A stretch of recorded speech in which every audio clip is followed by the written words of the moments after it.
Welcome to this special Best of 2025 edition of A Day at DPL podcast. Join us as DPL's founder and CEO David Lau discusses industry trends and best practices with thought leaders across the RIA ecosystem to provide advisors with insights to grow their business and better serve clients. This episode examines the array of growth opportunities for RIAs. Indivisible Partners founder and industry veteran John Thiel and David delve into how consolidation, driven by the need to provide greater and more complex client services, is changing the landscape of the RIA space. Topics include how RIAs are managing growth, providing specialized expertise, and most critically, addressing the looming crisis of an aging workforce, with over a third of advisors expected to retire in the next decade. One of the positive things in many ways I've seen happening, in the RIA space is really the advent of bigger firms. And it's not that there's anything wrong with small firms. Smaller boutique, firms will always have a place, and their clients will always want that. But in many ways, what I've seen is, 20 years ago, $1 billion firm was a big firm in the RIA channel. Now today, I don't know what you'd consider a big firm. 25 billion maybe, might be considered a big firm. But what's happened is the expansion of services for clients. So, when you have, a small firm that has, 5 employees, it's hard to have all the diverse expertise you need to serve all the different client needs. And it's not that they can't deliver the service, it's that they can outsource and find partners. And we partner with many of those firms in great ways. But I think having, building a firm and having a broader set of expertise has really been, a big trend, we've seen in the RIA channel. Well, it's the way I look at it, to unpack all that. The easiest way for me to think about it is our clients bring complexities, and they're varied and different depending on the client. And you need to have, either on that particular team or available in the organization, the capability to face off against that complexity. And that's really critical, I think, in delivering, the best chance to deliver on the outcomes that client wants. And it's necessary. So whether that be tax, estate planning, or more blending, more sophisticated, investment solutions, whatever that might be, the clients have the complexities. We owe it to them to make sure that we have the capabilities to help them address those complexities. Absolutely. And so what do you see happening in the RIA channel? We're in the RIA channel, a lot of people say, the world's cyclical, right? Same thing happens, maybe just a little bit of a different iteration. I think if you look at, the Wirehouse channel, you'll probably know better than me, but the name of Merrill Lynch isn't Merrill Lynch. It's Merrill Lynch and like 6 other last names, right? It wound up, being something that was, a result of a lot of consolidation and acquisition. Do you see the same thing, happening in the RIA space? I mean, obviously it's starting to go on, but do you see it getting to that type of scale? I do. It's funny. In 2005, we had Moss Adams come speak to us about considering a alternate channel, which others had done, obviously being potential, sort of quasi-independent. And I just recall turning to a colleague of mine and saying, what's going to happen is they're going to go out and do this, and they're going to get big, and they're going to end up looking just like what it is that they ran from. So it's come true, right? And there's an enormous amount of capital ensuring that it's almost inevitable because of the aggregators and private equity's interest in our business. And that actually, when I talked to a lot of RIAs as we were putting this idea together, realizing how distracting it actually is, how many calls they get per week for them to sell or to monetize or to merge into other people. And it's happening, and it's going to happen. And we operated at scale. We know what it takes to operate at scale. And, what we plan on doing is bringing all the benefits of scale without, the lowest common denominator approach to running and supervising an organization, because that's ultimately what I think the risk is that you have so much variability in the way people deliver that you end up having to limit the offering. And that is not at all what we plan to do. We are going to create that opportunity to curate and be relevant to clients and not get to that point where we have to close down ideas. Yeah, and I think that like the experience that your team and you bring is really valuable because we get a pretty unique seat, in working with many different firms, and lots of the acquirers and aggregators, and many of them are outstanding, but they might be acquiring 20, 25 businesses a year, which is a different job than managing, an RIA, right? And that's a very specific expertise, and doing that well is really, really difficult. So that the client doesn't suffer, your operations don't suffer. That's a big challenge. But like you said, that's where the industry's driving right now. It's like a race. To And to complicate it, one of the reasons we did this, we saw a couple, sort of lingering issues that we wanted to help address, which one was organic growth is a challenge. We think we're pretty good at helping teams grow. We have a long history of doing that and the ways in which and the markets in which they can grow. But the other one really is this, sort of lack of coherent succession plans for the reality of our advisor force, which is an aging advisor force. I mean, McKinsey, I think, just put out that a third of the advisors will retire in the next 10 years. It's over 100,000 advisors.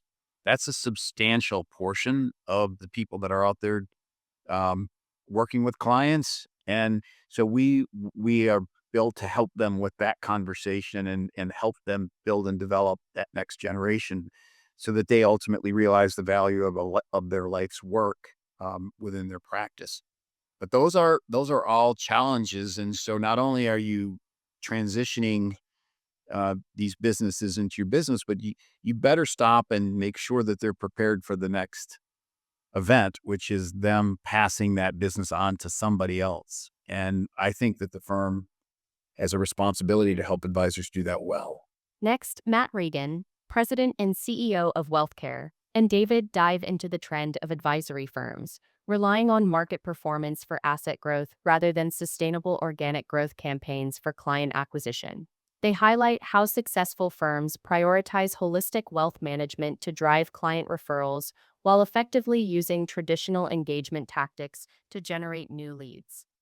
I think a lot of advisors and firms have enjoyed, the performance and rise of the market, over the year. And so the firm has done really well because assets have grown in the market, but they're not growing organically in terms of new clients and new assets in the door, which is the long-term solution to growth. What do you think, like some of the more successful ones are doing?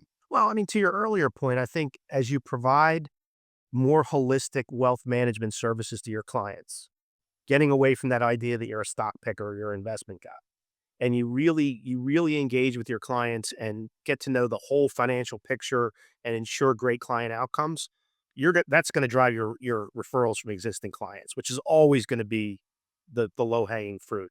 But we have advisors that do a fantastic job, with social media, with event.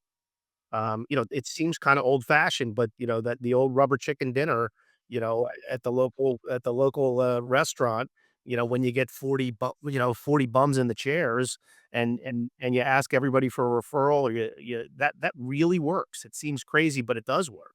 And then again, on social media, we have a full marketing offering where we help these, help these advisors to establish their brand, get out there on social media, do some marketing. That's a powerful tool that some advisors are really using to drive, at least conversations, their way so that they can, turn them into clients down the road. In this segment, marketing guru Meg Carpenter explains how effective RIA marketing goes beyond simple brand awareness to developing measurable lead generation programs focused on ROI. She and David also elaborate on why demonstrating true organic growth is a critical factor to maximizing your firm's valuation. A big misperception that people have, about marketing. A lot of them think of it in terms of like brand marketing, like you're just getting your name out there and hoping people recognize. But there are so many tactical things that you can do that are very measurable, that you can understand the performance of, understand the return on your investment. And again, like you're saying, marketing done well, if you're getting the return that you design, that, okay, we know if we spend X amount to get a customer, that's a very profitable, spend. It's like, well, for how long can we spend that amount of money and still get that return? And as long as we can do that, we should do it all day long, right?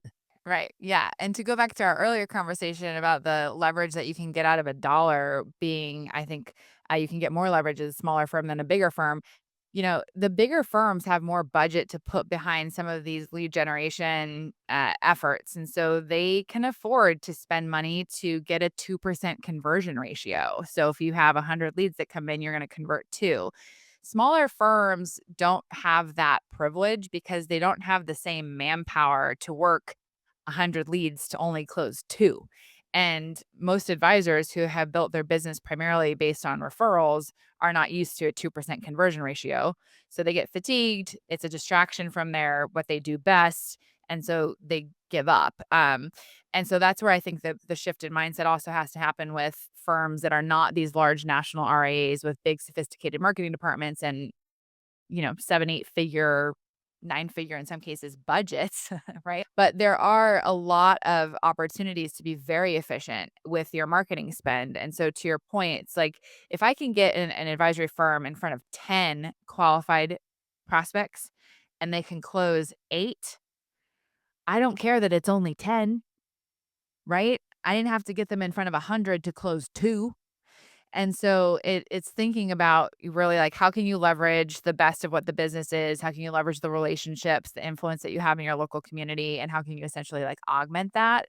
And so there's really, really exciting things. And I don't mean to say that marketing doesn't work at these large national RIAs because it does. Clearly, it works very, very well. It's just a totally different mindset. And so if you're a firm that is, not a large national RIA platform and you're looking across the landscape and thinking, what should I do for marketing? I would say, don't look at those national firms because you're not going to be able to replicate it. You shouldn't want to.